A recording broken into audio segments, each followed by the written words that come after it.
Datu tertawa terkekeh. Tangan kanan yang berlumuran darah diusapkannya ke muka pengemis Sinting Muka Belang hingga muka belangnya 4 warna itu tampak mengerikan. Anggini sempat mengernyitkan wajahnya, merinding melihat hal itu. Dia memandang ke jurusan lain ketika tubuh pengemis Sinting Muka Belang jatuh berdebam di tanah, menggelepar beberapa kali lalu tidak bergerak lagi. Ketika gadis itu berpaling kembali, Datuk tengah melangkah mengelilingi makam di mana Sandaka berbaring tidur. Dari mulutnya terdengar suara merapal seperti tengah membaca mantra. "Apa yang tengah dilakukan orang ini?" bertanya Anggini dalam hati. Dia memungut selendangnya yang tercampak di tanah lalu cepat-cepat mendekati mayat pengemis Sinting Muka Belang. Dari balik pakaian orang ini ditemukan kantong besi berisi paku perak yang merupakan senjata rahasianya. Sambil menimang-nimang kantong itu, dia memandang ke arah sosok Sandaka alias di atas kuburan. Gadis ini berpikir cepat lalu dia bergerak mendekati makam. Dari dalam kantong dikeluarkannya 7 buah paku perak. Melihat yang dilakukan Anggini, Datuk menghentikan langkahnya. Mulutnya berhenti membaca mantra lalu berkata, "Kau hendak melumpuhkan pemuda itu dengan pakumu? Jangan mimpi. Aku sudah bilang agar cepat kau lekas pergi dari sini atau kau akan menyesal sendiri." Dihina senjata rahasia sebagai paku butut dan dicap mimpi, murid dewa tua jadi marah. Dengan kertakan rahang, dia kerahkan tenaga dalam pada tangan yang memegang paku. Lalu paku itu bergerak. Terdengar suara berdesing di udara malam. 7 paku melesat hampir tak kelihatan. 7 bagian tubuh Sandaka menjadi sasaran mulai dari batok kepala sampai pergelangan kaki.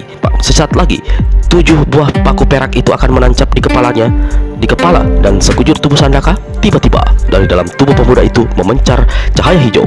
Begitu ujung paku mencapai ujung cahayanya, semuanya mencelat mental. Ada yang menancap di pohon atau menyangkut di semak belukar. Anggini terkejut bukan kepala. Dia dekati paku yang mental itu lalu jatuh ke tanah. Ternyata senjata rahasianya itu telah bengkok dan telah mengepulkan asap. Datuk Bulu Lawan tertawa mengekeh. "Apa kataku? Senjata rahasiamu tidak lebih dari paku butut. Kalau kurang puas, apa kau mau coba lagi?" Meski marah, tapi Anggini tutup mulut. Dilihatnya sosok Datuk Bulu Lawan melangkah mengelilingi sosok Sandaka di atas makam sambil mulutnya meracau entah merapal apa. Dia hentikan langkah ketika kaki kirinya menginjak sebuah benda keras. Mulut manusia berpuruk itu menyeringai. Dengan ibu jari kaki kirinya dicongkelnya benda itu. Ternyata sebuah paku hitam besar 2 kali kepalan. Paku itu sudah di tangan. Paku sudah di tangan. Palu sudah ditemukan. 30 titik kematian sudah aku ketahui. Apalagi yang kau tunggu? Datuk Bulu Lawang keluarkan kantong berisi paku baja putih murni dari balik jubah merahnya. Ketika diambilnya batu hitam yang barusan dicongkel dari dalam tanah. Setelah itu, dia bergerak mendekati sosok Sandaka di arah kepala. Anggini maklum apa yang akan terjadi. Datuk Bulu Lawang hendak melumpuhkan Sandaka lalu menguasai pemuda itu. "Aku harus cegah yang akan dilakukannya. Dunia persilatan tidak akan lolos dari malapetaka kalau makhluk berpunuk itu menguasai pemuda itu." Tanpa pikir panjang lagi, murid dewa tua langsung berkelebat menyerang Datuk Bulu Lawang dari arah samping kanan. Dia kerahkan jurus bumbung sakti membelah akhirat. Karena tangan kanannya masih sakit, dia menggunakan tangan kiri untuk menyerang. Tangan kiri itu diangkat tinggi ke atas untuk menyerang ke arah batok kepala Datuk Bulu Lawang. Serangan angin dahsyat ini segera terasakan oleh Datuk Bulu Lawang. "Gadis kurang ajar!" gertak si kakek. Tangan kanannya yang memegang batu dan kantong berisi paku digoyangkan. Ujung jubahnya mengebut. Angin dahsyat menyambar. Anggini terpekik. Sesaat tubuhnya seperti mengapung di udara. Ketika Datuk Bulu Lawang putar tangan kanannya, tak ampun lagi gadis ini menelungkup di tanah. Dia mengerang sebentar lalu tidak bergerak dan tidak bersuara lagi, entah pingsan atau mati. Datuk Bulu Lawang menyeringai buruk. Kantong paku dibukanya. Sinar terang putih memancar keluar. Ia tuang 30 paku di tanah. Paku itu seperti menyala dalam kegelapan malam. Diam-diam tengkuknya terasa dingin dan agak bergeming juga ketika paku pertama ditancapkannya di pertengahan kening Sandaka. Lalu dengan mempergunakan batu dipantekkannya paku sampai masuk setengah di kening pemuda itu. Kepala dan tubuh Sandaka kelihatan bergerak sedikit, bahkan matanya seperti membuka, dengkurannya berhenti. Namun kemudian tubuh itu diam lagi. Suara mendengkur terdengar kembali dan 2 buah mata si pemuda perlahan-lahan terkatup lagi. Sementara darah kelihatan mengucur dari kening yang dipaku itu. Datuk Bulu Lawang cepat mengambil paku kedua. Aku pasti berhasil. Pasti. Paku kedua dipantekkan tepat di ubun-ubun Sandaka. Sepasang kaki Sandaka tersentak lalu diam. Paku ketiga sampai ketujuh dipantekkan dengan cepat di seluruh kepala pemuda itu. Darah mengucur, kepala dan wajah Sandaka bergelimang darah kelihatan sangat mengerikan. Terlebih ketika 4 lagi paku dipantekkan di wajah Sandaka. Sisa paku baja putih murni dipantekkan di dada, perut dan kaki Sandaka. Ketika paku terakhir dihujamkan di kaki kanan Sandaka, mendadak dari mulut pemuda itu keluar suara mengerang panjang. Tiba-tiba tubuhnya bergerak dan berdiri tepat di depan Datuk Bulu Lawang. Orang tua berpuruk ini sampai melompat mundur 3 langkah, saking kaget dan ngerinya melihat pekerjaannya sendiri. Kepala, wajah, dan sekucur tubuh Sandaka sampai ke kaki basah oleh darah. Sepasang matanya memancarkan cahaya hijau, memandang berkilat-kilat pada Datuk Bulu Lawang. Betapapun hebatnya sang datuk, diam-diam hatinya bergetar juga. 30 paku sudah kupantik. Apakah dia sekarang berada dalam kekuasaanku? Pandangan mata yang hijau sangat puas, seperti mau menelanku. Aku harus waspada dan segera menguji. Kalau ke-30 paku itu tak bisa melumpuhkannya dan tunduk padaku, celaka diriku. Datuk Bulu Lawang angkat tangan kanannya. Anak muda, katakan siapa namamu? Orang tua bertangan buntung itu ajukan pertanyaan untuk menguji. Yang ditanya diam saja, malah kelihatan cahaya yang keluar dari matanya semakin tajam menyorot. Kau punya telinga, tidak mendengar aku bertanya. Kau punya mulut, mengapa kau tidak menjawab? Kau berada dalam kekuasaanku. Kau harus tunduk atas segala perintah dan ucapanku. Tak ada siapapun kecuali diriku. Lupakan segala masa lalumu. Aku yang mulia Datuk Bulu Lawang yang menentukan masa depanmu. Jadi kau harus tunduk dan patuh terhadap perintahku. Kau dengar? Mulut Sandaka masih tidak bergerak, namun pelan-pelan kepalanya bergerak, membuat gerakan mengangguk. Datuk Bulu Lawang menyeringai, hatinya 1000 lega. Katakan, siapa namamu? Aku Sandaka. Bagus, ujar Datuk Bulu Lawang penuh girang. Katakan kepada siapa kau harus tunduk dan patuh. Hanya kepadamu. Siapa diriku? Siapa namamu? Kau adalah Yang Mulia Datuk Bulu Lawang. Datuk Bulu Lawang tertawa mengekeh. Ternyata semua berjalan sesuai yang aku harapkan. Tapi aku harus mengujinya sekali lagi, kata Datuk Bulu Lawang dalam hati. Lalu dia menunjuk pada sosok Anggini yang menelungkup di atas sana. Kau kenal siapa gadis itu? Aku tidak mengenal, Datuk. Berarti jalan pikiran tidak bisa berjalan ke masa lampau, kata Datuk dalam hati. Kalau aku perintahkan kau membunuh gadis itu, apa jawabmu? Aku akan melakukan perintahmu sekarang juga, jawab Sandaka. Dua matanya seperti menyala. Lalu kakinya hendak melangkah mendekati sosok Anggini. Datuk Bulu Lawang angkat tangan kanannya. Tak usah sekarang, katanya. Sandaka berhenti melangkah. Kini sang datuk yang mendatangi. Kalau tadi sosok pemuda itu sangat mengerikan baginya, kini tiba-tiba ada perubahan aneh. Tubuh berlumuran darah itu justru membuatnya merangsang. Nafasnya memburu, darahnya mengalir cepat dan panas. Sesaat setelah memandangi sosok Sandaka, Datuk Bulu Lawang mengulurkan tangannya meraba dada dan perut Sandaka. Lidahnya berulang kali dijulurkan membasahi bibir. Mata julingnya bergerak liar dan tenggorokannya turun naik. Tanggalkan cawatmu, perintah Datuk Bulu Lawang. Kali ini suaranya tidak lagi membentak tapi berubah lembut. Sandaka lakukan apa yang diperintahkan kakek berpunuk itu. Datuk Bulu Lawang seperti terbakar orang yang sangat nafsu aneh yang menggelegek dalam tubuhnya melihat sosok telanjang Sandaka. Baringlah di tanah, bisiknya. Sandaka kembali lakukan apa yang diperintahkan. Dia berbaring menelentang di tanah. Datuk Bulu Lawang menyeringai. Tangan kanannya menyeringai membuka jubah merahnya. Lalu dia berbaring di samping tubuh Sandaka. Kita akan berserang-serang, Sandaka. Kau harus melayaniku. Kau suka? Bisik Datuk Bulu Lawang. Apa yang Datuk suka, aku juga suka, jawab si pemuda. Tua bangka berpunuk itu tertawa perlahan. Tangan kanannya mulai meraba sekujur tubuh Sandaka. Keringat seperti membakar Datuk Bulu Lawang. Nafasnya memburu. Kau hebat, Sandaka. Kau akan menjadi pendamping abadiku. Kita akan segera menguasai dunia persilatan, bisik Datuk Bulu Lawang sambil membelai tubuh Sandaka. Baru saja tua bangka yang mempunyai kelainan seksual itu selesai membisikkan sesuatu, tiba-tiba terdengar suara pekikan keras perempuan merobek kesunyian malam. Terlambat! Celaka, aku datang terlambat! Bersamaan dengan itu, satu larik sinar hijau panas menghantam ke arah tubuh Datuk Bulu Lawang. Secepat kilat, orang tua itu melompat. Jahanam! Siapa yang berani menyerang diriku? Teriak Datuk Bulu Lawang marah sekali. Sandaka, bersiaplah membunuh korban pertamamu. Ketika siuman, Biro mendapatkan dirinya berbaring di atas sebuah tempat tidur berkasur empuk dilapisi kain penutup indah berbunga-bunga. Dia mengenakan sehelai jubah terbuat dari kain hijau. Siapa yang memberi aku pakaian ini? Pikir pendekar 12 seraya memandang berkeliling. Dia berada dalam sebuah kamar bagus sekali. Udara di sekelilingnya menebar bau harum semerbak menyegarkan. Aneh, ke kamar sebagus ini, tetapi mengapa sama sekali tidak ada jendela dan pintunya? Lalu dia berpikir lagi. Berapa lama aku berada di tempat ini? Mungkin belum lama. Buktinya perutku tidak terasa lapar dan aku tidak kehausan. Wiro bangkit. Sesaat dia duduk di tepi tempat tidur. Otaknya mulai bekerja. Dia ingat apa yang telah dialaminya. Dia dan kakek segala tahu berkelahi melawan Dewi Ular. Si kakek roboh akibat racun 2 ekor ular iblis peliharaan Dewi Ular. Entah bagaimana keadaan orang tua itu sekarang. Jangan-jangan sudah menemui ajalnya. Dia sendiri juga jatuh ke tangan Dewi Ular setelah dipatuk oleh ular hitam berkepala putih yang keluar dari pusar perempuan itu. Ingat sampai di situ, Wiro singkap jubahnya di bagian dada. Aneh, tidak ada tanda apa-apa. Tubuhku malah sehat-sehat saja, malah segar bugar. Siapa yang mengobati diriku? Siapa yang membawaku kemari? Tak pelak lagi, pasti perempuan iblis itu. Wiro memandang seputar kamar. Pada 4 sudut kamar terdapat masing-masing sebuah tiang besar dari kayu jati terukir sangat indah. Kebanyakan dari ukiran-ukiran itu menampilkan sosok ular berbagai rupa, mulai dari yang kecil sampai yang besar. Dewi Ular membawaku ke tempat ini. Pasti dia mengandung maksud jahat seperti yang dikatakannya padaku. Dia ingin mempergunakan diriku untuk membunuh beberapa tokoh silat, si Raja Penidur, bahkan guruku Eyang Sinto Gendeng. Gila. Aku harus mencari jalan keluar dari sini. Tapi kamar celaka ini sama sekali tidak berpintu dan tak berjendela. Pendekar 212 memperhatikan lagi seputar kamar sambil garuk-garuk kepala. Agaknya aku harus menjebol dinding ruangan dengan pukulan sakti. Maka Wiro segera salurkan tenaga dalam ke kanan.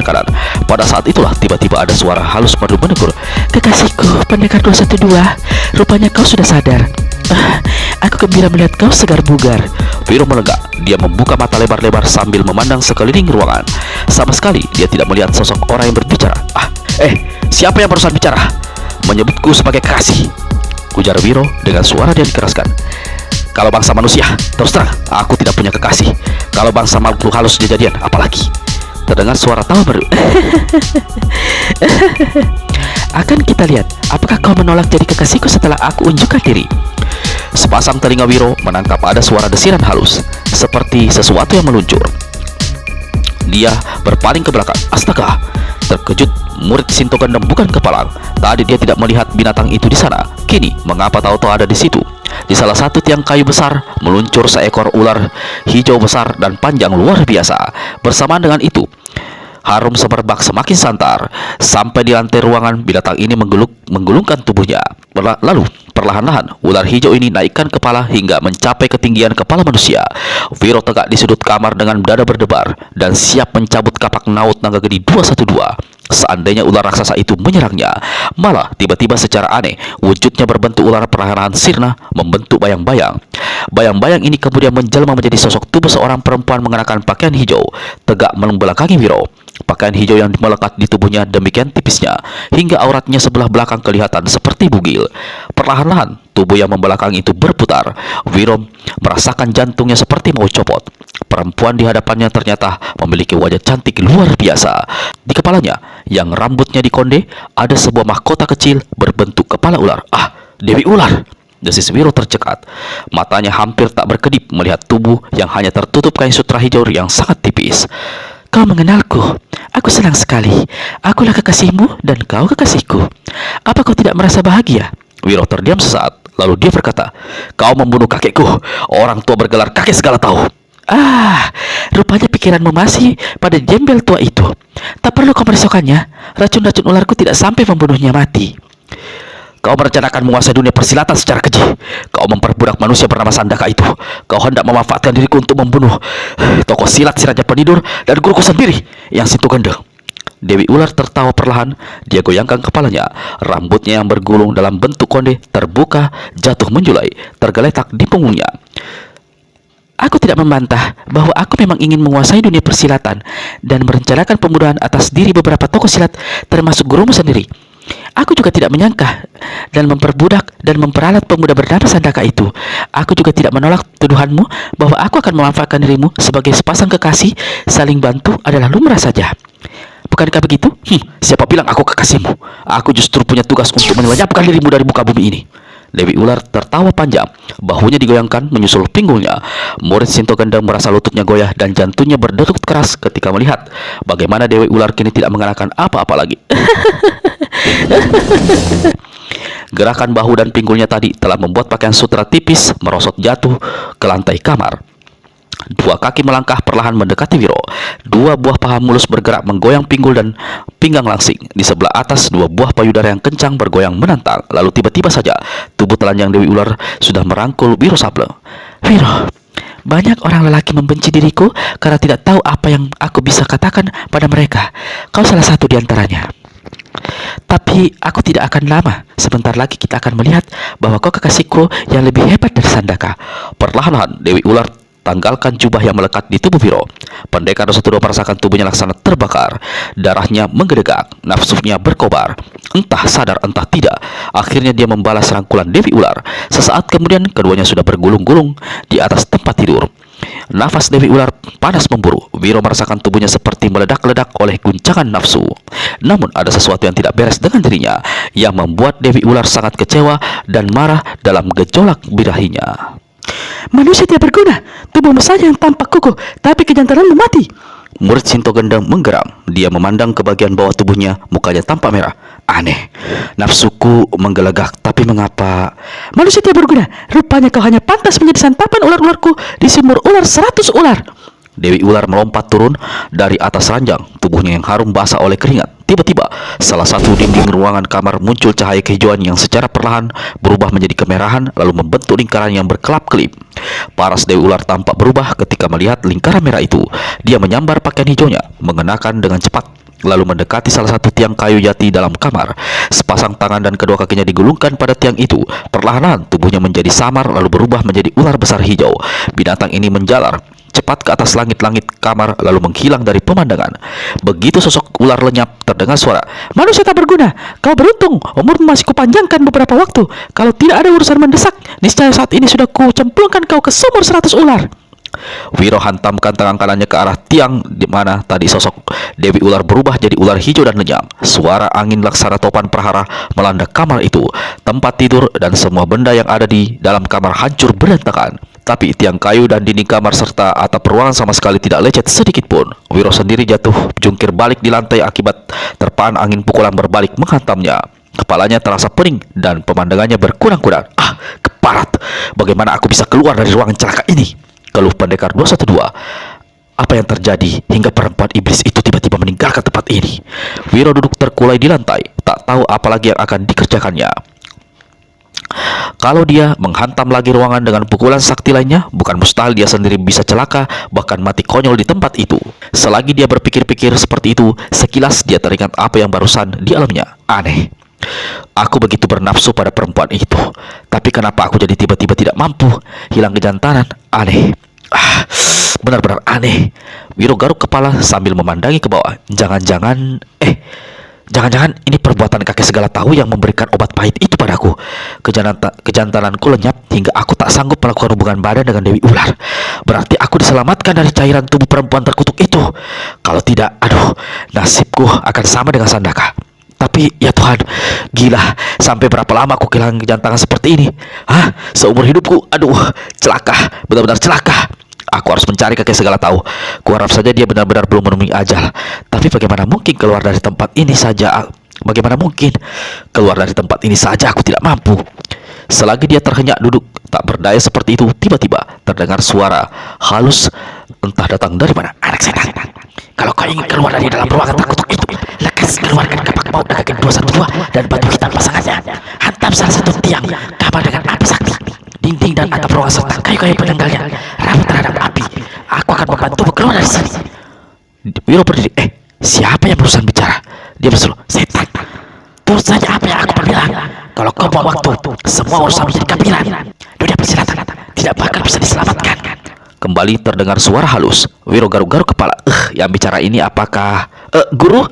Eyang, engkaukah itu? Tolong, lekas lakukan apa yang aku perintah. Pendekar 212 tertawa lega. Pasti itu guru Eyang Sinto Gendeng, serunya. Lalu segera saja dia keluarkan kapak maut naga geni 212 dan batu hitam sakti. Sekali mata kapak dan batu hitam diadu satu sama lain, satu lidah api menjembur ke arah tiang besar di sebelah kiri. Sesaat kemudian kamar itu sudah dibuncah api. Terdengar suara berkeretakan. Celaka, aku bisa terpanggang hidup-hidup di tempat ini. berteriak Wiro. Tiba-tiba di atas kepalanya terdengar suara berdentum. Atap ruangan hancur berantakan. Ada angin merambas masuk. Di sebelah atas Wiro dapat melihat langit-langit malam. Lalu muncul sosok kurus kering, bungkuk bermuka reot menyeramkan. Di kepalanya ada 5 buah tusuk konde berwarna perak. "Ah, guru! Ah, benar rupanya! Benar, kau rupanya!" seru Wiro hendak menjura memberi hormat. Anak tolol, bukan saatnya memakai segala peradatan. Lekas melompat keluar dari dalam kamar itu, atau kau memang sudah kepingin mampus tembus api. Eyang, terima kasih kau telah menolongku, seru Pendekar 212. Lalu sekali dia menggenjot tubuhnya melayang di atas. Begitu dia menginjakkan kaki di tanah, Eyang Sitogendeng sudah tegak di hadapannya. Kita harus segera mengejar ke arah lenyapnya Dewi Ular. Dan ini, Eyang Sinto tunjukkan 2 buah benda yang dipegangnya di ujung-ujung jari tangan kirinya. Benda itu berwarna kuning seperti terbuat dari emas. Benda apa itu, Eyang? Tanya Wiro. 2 paku emas. Paku emas. Yang ini satu-satunya benda yang mampu menolong pemuda bernama Sandaka itu untuk lepas dari kekuatan jahat yang menguasai dirinya.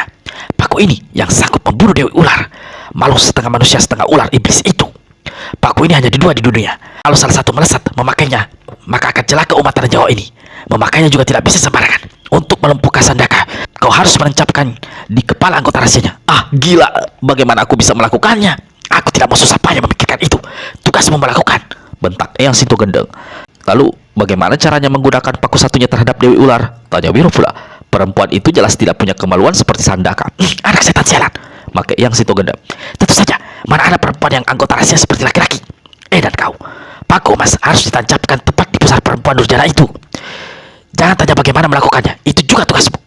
Wiro terdiam. Sebetulnya dia mau bertanya lagi tapi tak berani. Eyang Sitogendeng hendak mensusupkan 2 paku emas itu ke tubuh Wiro, tapi seolah baru melihat kalau sang murid saat itu tidak berpakaian sama sekali. Bercanda kurang ajar. Lekas kau cari pakaian. Aku tunggu di sini. Kau tak punya waktu banyak. Wiro segera bergerak. Tunggu, seru Eyang Sitogendeng. Dia mengeluarkan sebuah benda bulat hitam seujung kelingking. Lekas kau telan ini. Apa itu, Nek? Tanya Wiro. Sebelumnya aku berjumpa dengan kakek segala tahu. Bagaimana keadaan orang tua itu? Dewi Ular telah cetak kurang satu apa. Untung keburu kutemui. Dan sebelumnya dia juga telah menjaga diri dengan obat penolak racun. Dia kutinggal di sebuah pondok di tengah hutan. Saat ini mungkin masih ngorok, menerangkan Sitogendeng. Aku mendapat penjelasan darinya bahwa kau diberikan obat penangkal nafsu hingga burungmu tidak bisa manggut-manggut.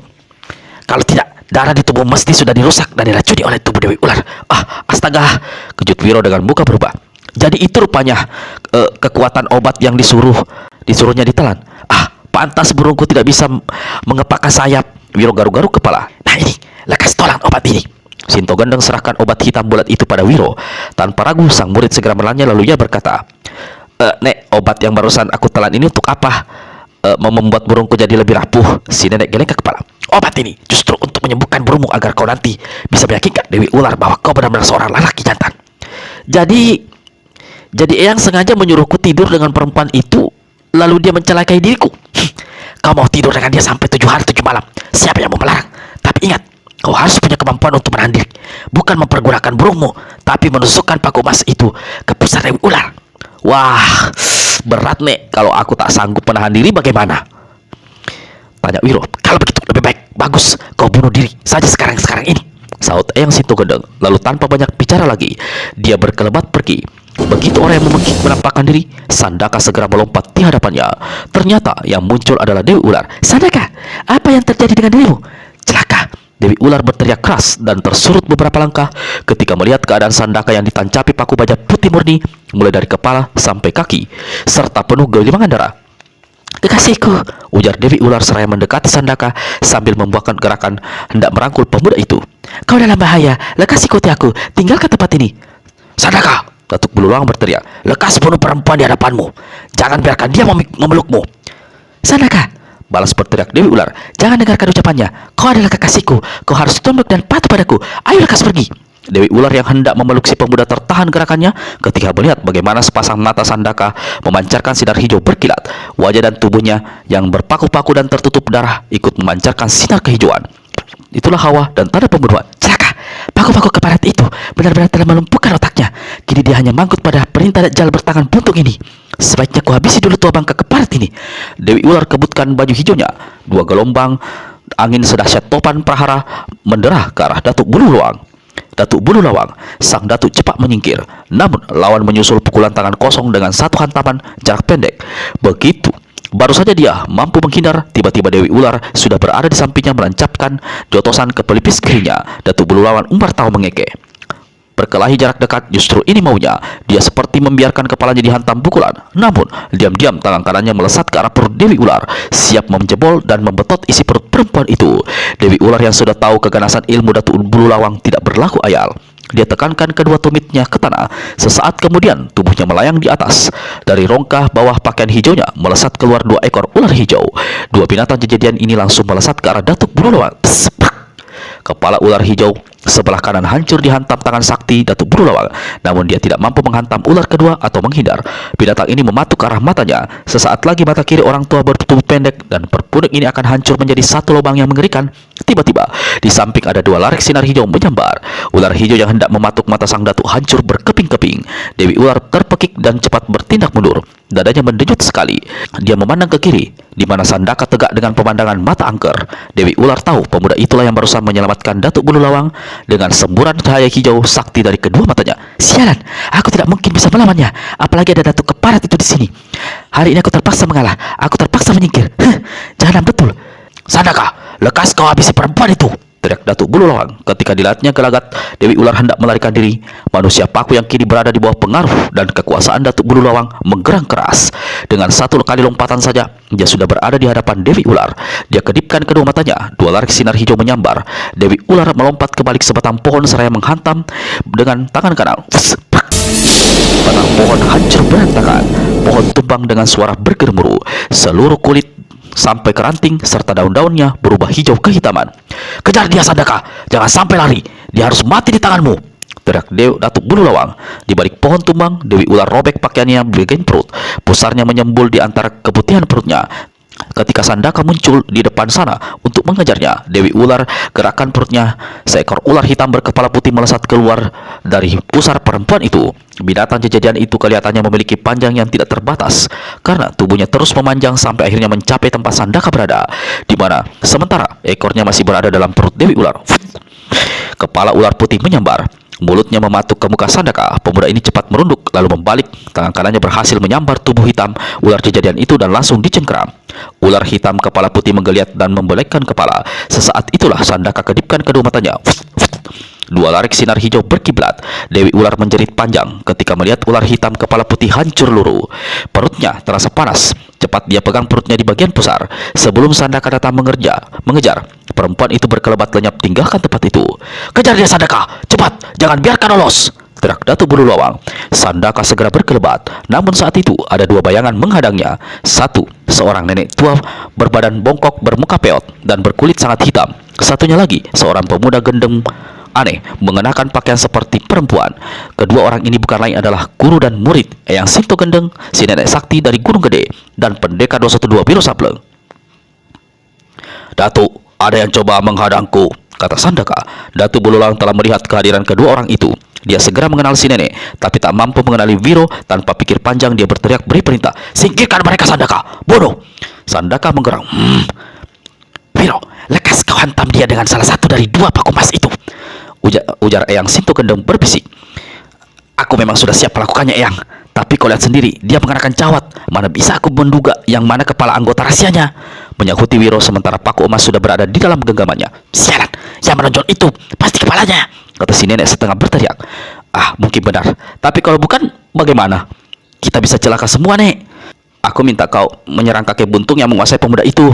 Sandaka pasti bertindak menolongnya. Aku akan cari kesempatan untuk menanggalkan atau melorotkan cawatnya. Anak setan, akalmu ku terima, jawab Eyang Sinto Gendeng sambil tertawa cekikikan. Lalu dengan tongkat butut di tangannya, dia menyerbu Datuk Bulu Lawang. Tua bangka tolol, jauh-jauh dari Gunung Gede, kau datang hanya mencari mampus, teriak Datuk Bulu Lawang seraya kebutkan lengan jubah kanannya. Ujung tongkat butut di tangan si nenek bergetar keras ketika dihantam angin tangkisan lawan. Sinto Gendeng ganda tertawa. Dia sengaja lepaskan tongkatnya. Selagi tongkat ini melayang di atas, dia cabut 2 buah tusuk kondenya yang terbuat dari perak, merupakan senjata ampuh. 2 tusuk konde melesat ke arah Datuk Bulu Lawang dari samping. Sandaka berkelebat menghadang serangan Sinto Gendeng dengan tangan kirinya. Sampai mental, tusuk konde kedua dengan enteng diterimanya dengan tubuhnya. Tusuk konde itu menancap di dalam dada kanan Sandaka sambil menyeringai. Sandaka cabut tusuk konde itu lalu meremasnya hingga hancur. Saat itu, tongkat yang melayang ke atas telah turun dan cepat ditangkap oleh Sinto Gendeng. Begitu tongkat berada dalam genggamannya, dia kembali menyerbu sang datu. Sekali ini, si nenek menyerang bukan hanya dengan tongkat. Tangan kirinya ikut bergerak dengan menghantam dengan pukulan sinar matahari yang dahsyat. 5 jari tangannya didorongkan sambil membuat gerakannya mencengkram. Biasanya, sekali jari-jari tangannya menyentuh bagian tubuh lawan, pasti langsung bisa dibuat jebol, lalu disentakkan kembali. Tapi, sekali ini, bagaimanapun dia kerahkan tenaga luar dan dalam, jari tangannya tak mampu menjebol. Padahal tubuh nenek kurus kering itu tinggal kulit pembalut tulang. Keringat dingin mengucur, dan kedua matanya yang juling berputar-putar. Sinto Gendeng ganda tertawa bergaya. Bagaimana Datuk? Kau tak sanggup menjebol tubuhku? Mustahil, kau manusia sakti luar biasa. Tangan saktimu ditakuti di rimba persilatan. Masa menjebol perut tipis sepeot begini saja kau tidak sanggup? Jahanam, makin Datuk Bulu Lawang. Mulutnya komat kami seperti merapal sesuatu. Sinto Gendeng memiliki wajah seperti tengkorak tertawa. Ilmu siluman apa yang hendak kau keluarkan, Datuk? Ejek Sinto. Dia menahan nafas. Tangan Datuk Bulu Lawang lengket dan disedot. Bagaimanapun sang Datuk kerahkan tenaga berkutat untuk melepaskan tangan itu, namun sia-sia saja. Malah rasa panas tiba-tiba menjalar dari perut si nenek, terus mengalir ke tangan, lengan, dan sekujur tubuhnya. Datuk Bulu Lawang, saat kematian sudah dekat. Kau memang sial tidak kesampaian menjadi raja di Raja Rimba Persilatan. Namun, di masa lalu kebejatanmu sudah terkenal. Kau merusak anak-anak muda dengan nafsu bejatmu. Kau membunuh orang-orang persilatan tanpa sebab. Lihatlah ke atas, malaikat maut sudah turun mendatangimu. Dajjal tua, aku memilih mati bersamamu, teriak Datuk Bulu Lawang. Mulutnya didekatkan ke leher Sinto Gendeng. Maksudnya dia hendak menggigit putus urat leher si nenek. Tapi lebih cepat dari gerakan kakek berpuruk ini, 2 tangan Sinto Gendeng berkelebat ke atas kepalanya, mencabut 2 buah tusuk konde perak. Lalu secepat kilat tusuk konde itu ditancapkan ke mata kiri dan kanan Datuk Bulu Lawang. Cas, cas. 2 bola mata Datuk Bulu Lawang pecah dan muncrat. Datuk Bulu Lawang menjerit setinggi langit. Sialan, maki Sinto Gendeng ketika kemunceratan darah membasahi muka tengkoraknya. Dengan tangan kanannya dikemplengkan ke batok kepala Datuk Bulu Lawang. Saat itu Sandaka meloncat dan berseru, "Jangan Bulu, beri aku kesempatan. Balas dendam ke Sumat sakit hati." Sinto Gendeng hentikan gerakannya. Dia menatap wajah dan tubuh telanjang pemuda berpaku itu, lalu menyeringai, "Manusia paku, aku luruskan permintaanmu. Silakan lakukan apa yang kau mau," kata si nenek sambil tetap saja merekatkan tangan Datuk Bulu Lawang ke perutnya. Sandaka mendekat. Semula Sinto mengira Sandaka akan memukul hancur kepala atau memuntahkan batang leher Datuk Bulu Lawang. Ternyata tangan kanannya menyelinap ke bawah jubah Datuk Bulu Lawang. Terdengar sesuatu yang hancur dalam remasang Sandaka. Datuk Bulu Lawang kembali menjerit setinggi langit ketika anggota rahasianya diremas hancur oleh Sandaka. Sinto Gendeng merinding mendengar suara bergerak hancur anggota rahasia Datuk Bulu Lawang. Segera ia lepaskan tangan Datuk Bulu Lawang dari sedotan perutnya. Dalam keadaan limbung, Datuk Bulu Lawang akhirnya jatuh terkapar di tanah, menjerit dan melejang-lejang tiada henti. "Kau tidak membunuhnya?" tanya nenek dengan muka dipocongkan. "Kematian terlalu enak bagi dia. Biarkan dia hidup seperti itu. Lebih hina seperti binatang," jawab Sandaka. Sunyi beberapa ketika, Sinto Gendeng bangkit dari peti yang didudukinya. Dia berpaling kepada muridnya. "Anak setan, kurasa tugasku sudah selesai. Selanjutnya, kuserahkan kepada Dewa Ular yang masih hidup. Kau tahu apa yang harus kau lakukan." Dengan ujung tongkat, nenek ketuk-ketuk peti besi di dekatnya. "Aku yakin ada sesuatu yang sangat berharga dalam peti ini. Kalau kau tidak berkesempatan mengurusnya, serahkan kepada murid Dewa Tua untuk membantu." Lalu Sinto berpaling kepada Anggini. "Sampaikan salam hormatku kepada gurumu. Katakan, aku tidak dapat menyambanginya. Aku harus cepat-cepat kembali ke puncak Gunung Gede. Dunia luar ini menyesakkan nafas dan dadaku karena sudah terlalu kotor." Anggini hanya menunduk dan tidak berani menatap wajah si nenek dan menjawab dengan anggukan kepala. "Aku pergi sekarang." Eyang, ada yang hendak aku tanyakan," Wiro cepat berkata. Anggini menimpali. "Benar, saya pun ada sesuatu yang ingin dipertanyakan. Sekalian menyampaikan pesan guru saya." Sinto Gendeng seperti sudah maklum apa yang akan ditanyakan oleh kedua pemuda-pemudi ini, yakni menyangkut perjodohan mereka yang terkatung-katung sejak lama. "Karena semua dengarlah, aku sudah maklum apa yang hendak kalian sampaikan. Saat ini sebaiknya menyelesaikan urusan besar daripada membicarakan masalah ini. Biar aku sendiri akan menemui Dewa Tua untuk menuntaskan persoalan." Habis berkata begitu, si nenek berkelebat pergi. Anggini berpaling pada Wiro dan berkata, "Kau dengar, dia akan menemui guruku untuk membicarakan kita. Aku yakin sampai 10 tahun ke depan tidak akan melakukannya. Kalaupun berjumpa guru, pasti ada saja alasannya untuk tidak membicarakannya. Wiro tegak garuk-garuk kepala, tidak bisa memberi jawaban apa-apa. Kemudian baik Anggini dan Wiro sama-sama menyadari Sandaka tidak ada lagi di tempat itu. Ah, kemana dia? Kurasa mengejar Dewi Ular, Jawab Anggini. Bagaimana kau bisa tahu? Dendam kesumatnya kepada perempuan iblis itu setinggi langit sedalam lautan. Dia membunuh kekasih calon istrinya sendiri akibat pengaruh jahat Dewi Ular. Yang di sana itu makamnya. Ah, dia pantas membalas dendam. Tapi aku rasa ilmu kesaktiannya tidak sehebat dulu lagi. Dia akan dibunuh oleh Dewi Ular semudah membalikkan telapak tangan. Ah, aku harus mengejar dan menolongnya. Tapi kemana? Ke tempat kau pernah disekap dulu, Ujar Anggini. Tempat itu sudah hancur porak-poranda. Anggini berpikir sebentar. Sandaka pernah bercerita bahwa Dewi Ular punya tempat di sebuah pergunungan batu Pualam di Laut Selatan. Tempatnya tidak jauh dari Candi Lor Amperan. Candi Lor Amperan? Ah, aku tahu tempatnya. Tempat itu sering digunakan manusia-manusia aneh yang berpesta sambil berhubungan badan di tempat terbuka. Ah, pengalamanmu sungguh luas rupanya, Ujar Anggini membuat wajah Wiro memerah. Aku akan mengejar ke sana. Wiro mengambil keputusan. Tunggu dulu, bagaimana dengan peti itu? Tanya Anggini. Ah, peti itu. Itu menjadi urusanmu, jawab Wiro. Enak saja, daripada berat-berat membawanya, lebih baik ditinggal saja. Wiro memandang peti itu garuk-garuk kepala. Dia lalu melangkah mendekati peti itu dengan sebuah batu gerendel pengunci peti dibukanya. Ketika tutup peti dibuka, terlihat tumpukan batangan emas memancarkan sinar kuning benderang. Setelah tahu isinya, kau masih mau meninggalkan peti ini di sini? Tanya Wiro sambil tertawa. Lalu tanpa menunggu jawaban si gadis, dia berkelebat cepat ke arah barat. Meski berhasil mencapai Candi Lor Amperan yang terletak tak jauh dari bebukitan mengandung batu pualam di pantai selatan, namun sampai pagi muncul dan matahari naik, pendekar 212 Wiro Sableng juga tak menemukan kediaman Dewi Ular. Apalagi tidak diketahui jelas apa tempat kediaman itu, berupa sebuah bangunan atau goa. Dengan perasaan jengkel, murid Sintogendeng kembali ke Candi Lor Amperan. Apa yang harus kulakukan? Pikir sang pemuda sambil duduk-duduk di tangga batu, bersandar pada sebuah stupa berbentuk naga. Melihat bentuk stupa ini, murid Sintogendeng ingat pada senjata saktinya juga berbentuk kepala dan tubuh naga.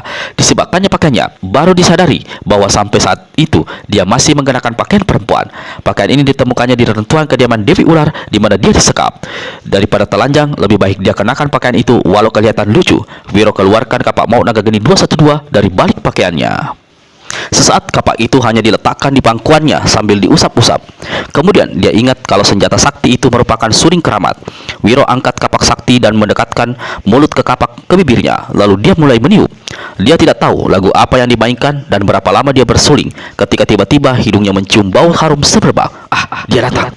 Suara hati Wiro bergetar. Dari jurusan kiriku. Seolah tidak mengetahui, murid Sintogendeng terus meniup serulingnya.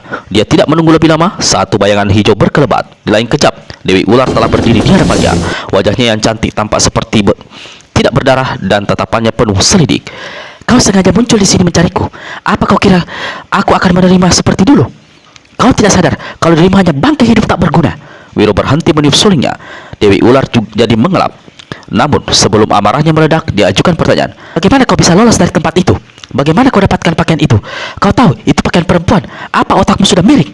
Wiro turunkan kapak naga geni 212 dan meletakkan di atas pangkuannya. Seperti baru menyadari, Dewi Ular perhatikan senjata itu dengan seksama. Waktu di kamar, aku terlalu bodoh tidak mengamankan senjata itu. Dewi, nenek sakti yang jadi guruku menolongku dari sekapanmu di kamarmu yang indah itu. Lalu, karena pakaianku lenyap akibat ledakan dan kobaran api dan hanya mendapatkan pakaian ini, aku gunakan seadanya. Lalu mengenai otakku, kalau kau bertanya, otakku sudah miring, kurasa belum. Kenapa kau datang ke tempat ini? Sengaja mencariku dengan maksud jahat? Kau betul. Aku kemari memang sengaja mencarimu untuk membuktikan aku sebenarnya bukan lelaki banci, bukan pemuda yang sudah kehilangan kejantanan. Apa maksudmu? Kalau Dewi Ular masih bermaksud menjadikanku sebagai pendamping dan kekasih, aku akan buktikan bahwa aku bisa memuaskan Dewi Ular lahir dan batin. Paras Dewi Ular berubah kemerahan. Kedua matanya memandang bagian bawah pendekar itu seolah mau menembusnya. Pendekar 112, waktu aku menarik diri dari perkelahian dengan Sandaka dan Datuk Bululawang, jangan kira aku kehilangan keberanian dan kesaktian. Aku masih bisa pecahkan kepalamu dengan satu jentikan saja. Jadi jika kau bermaksud menipuku, sekarang nyawamu sudah dalam genggamanku. Dewi, aku berkata apa adanya. Aku meminta sesuai dengan permintaanmu. Jadi kau tidak berkenan lagi melihatku. Izinkan aku pergi. Wiro membuat suaranya seperti orang sedih. Lalu perlahan-lahan dia berdiri dan melangkah pergi. Dari belakang, Dewi Ular memperhatikan Wiro mengenakan pakaian perempuan itu sambil menahan tawa. Wiro, tunggu. Dewi Ular berseru. Bagaimana kalau kau kembali mengecewakan diriku? Ternyata kau bukan seorang jantan yang aku idamkan. Aku rela kau bunuh menurut sukamu. Dicincang, dibakar, diapakan saja. Dewi Ular tersenyum. Dia melangkah mendekati pemuda itu, lalu merapatkan tubuhnya dekat-dekat dan merangkul Wiro kencang-kencang. Dia menguji kelelakianku, membatin murid Sinto Gendeng. Dia segera simpan kapak maut naga geni 212, lalu balas merangkul Dewi Ular. Malah sambil tangannya disusupkan ke balik pakaian hijau tipis perempuan cantik itu, Dewi Ular merasa badannya menggeletar. Ketika diam-diam dia merasakan memang ada kelainan pada diri Wiro. Digigitnya dada Wiro dengan beringas hingga Wiro kesakitan. Tempatku tak jauh dari sini, ikuti aku, kata Dewi Ular sambil melihat ke arah bagian bawah tubuh Wiro. Tempat yang dikatakan Dewi Ular itu adalah sebuah bangunan terbuat dari batu pualam beratap hijau, terletak di lereng perbukitan batu. Tepat di depan bangunan ada sebuah jurang sedalam hampir 60 kaki. Bagian depan bangunan terbuka sehingga dapat melihat bebas ke pemandangan yang menawan. Dewi Ular bersandar ke dinding batu pualam, menghadap ke bagian depan bangunan. Dia sengaja duduk dengan dua kaki dibuka untuk memancing. Murid Sinto Gendeng berisut mendekat. Dalam hati membati, kalau aku tidak kuat menahan, mungkin nasibku tidak berbeda dengan Sandaka. Dan mungkin aku sendiri akan membunuh Raja Penidur dan Eyang Sinto Gendeng. Tempat ini agak panas. Aku mulai keringatan. Dewi, apakah aku boleh membuka pakaian? Dewi Ular tersenyum lalu tertawa merdu. Seharusnya dari tadi kau buka pakaian itu. Setelah itu, tolong kau bukakan pakaianku. Tubuh Wiro menggelora menahan rangsangan yang membuat nafasnya memburu dan panas. Selesai membuka pakaiannya, dia melakukan apa yang dikatakan Dewi Ular, yaitu membuka kain sutra hijau itu. Selagi Wiro menanggalkan pakaiannya, sepasang mata wanita itu tidak lepas-lepasnya menatap ke bagian bawah tubuh Wiro. Sambil berbisik, dia berkata, kau tidak berdusta. Sekarang aku melihat sendiri kau benar-benar seorang lelaki. Dewi Ular mengayutkan kedua tangannya ke leher Wiro. Lalu dengan penuh nafsu wanita itu mendorong tubuh Wiro ke lantai dan menindihnya. Aku tidak menyesal kehilangan Sandaka. Kau penggantinya lebih hebat. Kita belum melakukannya, Dewi. Aku belum membuktikan, bisik Wiro, yang membuat Dewi Ular mengerang lirih lalu menindih pemuda itu kuat-kuat. Kalau begini terus, aku tidak punya kesempatan melakukan hal itu. Wiro membatin, lalu pura-pura seperti orang yang dirangsang. Nafsunya membolak-balikan tubuhnya. Bersamaan dengan itu, tangannya mengambil paku emas dan diikatkan di balik rambutnya yang gondrong. Dewi, aku akan melakukannya. Lakukan cepat, Wiro. Tubuhku seperti kau panggang. Tangan Wiro meluncur ke bawah. Dewi Ular menggelincang kegelisahan ketika tangan itu mengusap perutnya. Wiro memegang paku erat-erat, mengusapkannya sampai ke pusar Dewi Ular. Wiro, aku sudah merasa ada sebuah benda di tanganmu. Ucapan Dewi Ular hanya sampai di situ. Paku emas di tangan Wiro menusuk keras dan amblas ke dalam pusarnya. Dewi Ular menjerit keras. Dia memandang ke bawah arah pusarnya. Paku emas! Teriak Dewi Ular dengan muka pucat. Manusia keparat! Sepasang mata Dewi Ular menyorong garang. Sinar hijau berkilauan, tapi serta-merta lenyap. Dia kedipkan matanya. Tidak ada sinar hijau yang keluar. Dia mencoba mencengkram kedua tangannya ke leher pemuda itu untuk mencekik. Tapi dengan mudah Wiro menepis hingga Dewi Ular terpekik kesakitan. Darah mengucur dari pusar Dewi Ular yang berlubang.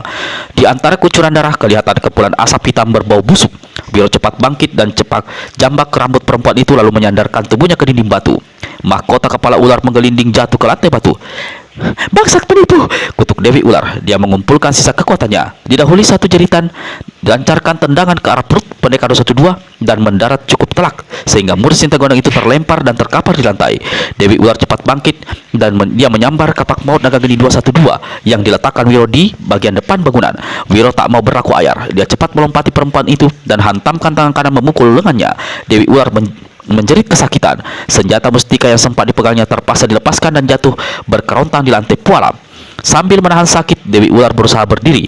Darah berbau busuk semakin santar mengucur dari pusarnya yang ditancapi paku emas. Pendekar 112! Desis Dewi Ular. Dia bersandar ke dinding sambil sedikit demi sedikit bergeser menuju bagian depan bangunan. Aku rela mati di tanganmu. Tapi sebelum mati, aku penuhi dulu satu permintaanku. Dia bergerak lagi menuju bagian depan bangunan. Katakan apa permintaanmu? Ujar Wiro. Tiduri diriku di sana, dekat jurusan sana. Kalau kau sudah lakukan, kau boleh membunuhku dan membuang mayatku ke dalam jurang. Pendekar sudah keringkat kening. Jangan takut, aku tidak akan meracuni tubuhmu seperti kulakukan terhadap Sandaka. Saat ini aku... Ucapan Dewi Ular terputus sampai di situ. Dengan satu gerakan kilat, perempuan itu jatuhkan diri meluncur di atas lantai batu pualam yang licin menuju bagian depan bangunan di mana kapak naga geni 212 tergeletak. Sial! Mengapa aku tidak cepat mengamankan senjata itu? Rutuk Wiro menyesali kebodohannya sendiri. Dia berusaha mengejar, namun gagang kapak telah keburu dipegang oleh Dewi Ular. Begitu dia hendak mengangkat senjata sakti itu, tiba-tiba sebuah kaki yang ditancapi paku dan bergelimangan darah menginjak badan kapak. Dewi Ular terpekik dan melompat menjauhi diri. Sosok tubuh yang menginjak kapak membungkuk sambil mengambil senjata itu adalah Sandaka. Wiro hendak berteriak agar Sandaka segera menyerahkan senjata itu padanya. Namun, sesaat dia jadi bimbang. Kemudian, dilihatnya Sandaka melangkah mendekati perempuan itu sambil melintangkan kapak mulut naga geni 212 di depan dada. Mukanya yang bergelimangan darah dan dipantek 5 buah paku itu kelihatan luar biasa mengerikan. Kekasihku, jangan. Apa yang hendak kau lakukan? Seru Dewi Ular. Sandaka tidak menjawab. Mukanya semakin angker. Sandaka kekasihku, dengar, kita bisa hidup seperti dulu lagi. Perempuan iblis, tutup mulutmu, bentak Sandaka menggeledak. Kau tipu diriku dengan kecantikan dan tubuhmu. Kau racuni badan dan otakku, lalu kau kuasai. Di bawah pengaruh jahatmu, kau perintahkan aku membunuh orang-orang yang tidak berdosa. Kekasihku Mantili, guruku Eyang Gusti Kelut Agung. Kau salah sangka Sandaka. Semua itu aku lakukan demi masa depan kita. Bukankah kita ingin sama-sama menguasai dunia persilatan? Perempuan Nurjana, kau tak akan pernah menguasai dunia persilatan. Aku akan mengirimmu ke yang akhirat lebih dahulu. Kapak sakti di tangan Sandaka menderu. Sinar terang memancar dan suara seperti tawon mengamuk memenuhi tempat itu. Sandaka, jangan! Teriak Dewi Ular. Mata kapak berkiblat menghantam bahu kiri Dewi Ular. Perempuan itu menjerit keras. Darah berwarna hitam muncul dari luka besar di bahunya yang mengepulkan asap. Sandaka, jangan kau bunuh diriku! Dewi Ular memohon sambil meratap. Kapak di tangan Sandaka bergerak lagi. Tas! Senjata itu menghujam telak di dada Dewi Ular. Kembali terdengar jeritan mengerikan di tempat. Tubuh Dewi Ular bergulingan di lantai, menggelinding ke tanah lalu berhenti ke dekat pinggiran jurang. Megap-megap dalam tubuh bergelimangan darah. Dewi Ular mencoba bangkit dan mengangkat tangan kanannya ke arah Sandaka. Ampun Sandaka, jangan bunuh diriku. Sandaka melompat turun dari bangunan batu.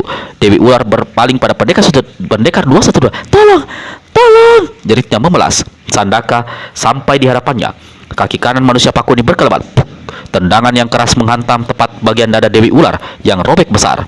Tak ampun lagi, tubuhnya mencelat mental dan masuk ke dalam jurang. Suara jeritannya menggema sampai di dasar jurang. Suara jeritannya menggema sampai di dasar jurang batu itu. Untuk beberapa lamanya, Sandaka masih tegak di tepi jurang. Kemudian perlahan-lahan tubuhnya membalik. Kapak naga geni 212 dipegangnya erat-erat. Lalu dia melangkah ke hadapan Wiro, mengulurkan tangan dengan menyerahkan senjata sakti itu. Wiro cepat mengambilnya. Tanpa berkata-kata apa-apa, Sandaka putar kembali tubuhnya. Dia melangkah ke tepi jurang. Apa yang ada di benak manusia ini? Pikir Wiro. Tiba-tiba dia berteriak keras. Sandaka, jangan! Wiro berusaha mengejar, tapi sia-sia saja. Sandaka keburu menjatuhkan dirinya ke dalam jurang batu.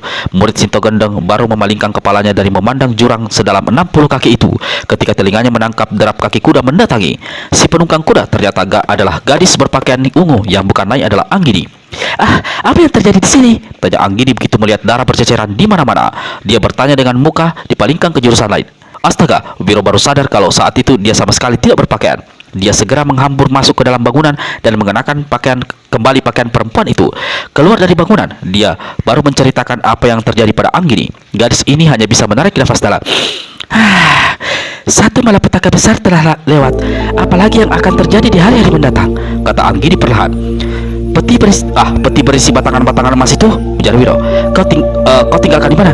Jangan khawatir, ku tanam di makam Mantili, kekasih Sandaka, jawab Anggini. Gadis ini memandang langit, tiba-tiba saja berubah mendung. Sebentar lagi akan turun hujan agaknya. Kita harus segera meninggalkan tempat ini, Wiro. Kau pergilah duluan. Di kaki bukit ini, tidak jauh dari ujung sana, ada jalan sebuah dangau. Tunggu aku di sana. Kuda ini cukup kuat untuk kita tunggangi berdua. Wiro tersenyum. Badan dan pakaianku kotor. Kau berangkat saja duluan. Kau betul, badan dan pakaianmu kotor. Apalagi pakaianmu pun kulihat aneh sekali. Namun satu yang aku tahu, hatimu bersih. Wiro gigit bibirnya. Untuk hujan itu, aku akan pergi bersamamu sampai dimanapun juga. Sampai jumpa di episode berikutnya. Jangan lupa like, share, and subscribe terus channel Arfan Ramadan Official dan cerita-cerita silat Wiro Sablon dan cerita silat lainnya. Terima kasih.